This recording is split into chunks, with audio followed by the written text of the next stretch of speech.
Hi everyone, welcome back to the channel. Today we're diving into the world of binary mathematics as we explore the fascinating process of converting decimal numbers into binary. In our previous video, we covered the conversion from binary to decimal, where we introduced the concept of a conversion table to ensure accuracy in our calculations.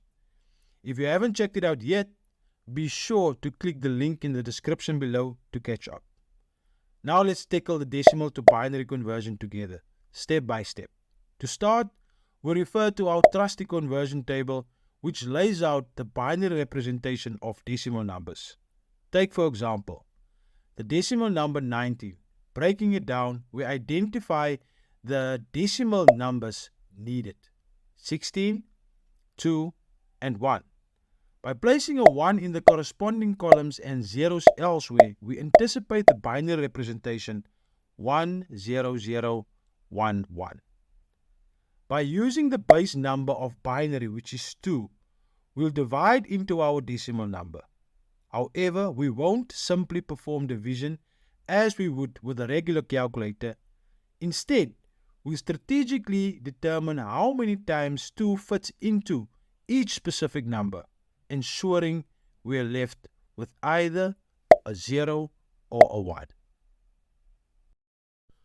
Okay guys, let's break down the conversion process step by step.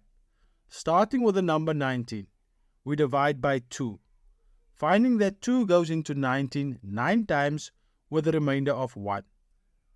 Continuing, 9 divided by 2 equals 4 with a remainder of 1. 4 divided by 2 equals 2 with no remainder. And 2 divided by 2 equals 1 with no remainder. Now when 2 goes into 1, it doesn't go in evenly, so we have 0 times with a remainder of 1. Writing these remainders from the bottom to the top, we get 1, 0, 0, 1, 1 in binary. Remember, when writing out binary numbers, we typically omit trailing zeros in columns representing powers of 2 that doesn't affect the number's value. So although we have zeros in the 32 and 64 columns, they are insignificant in this case. If you enjoyed this explanation, remember to like, subscribe, and hit the notification bell for more content. Thanks for tuning in.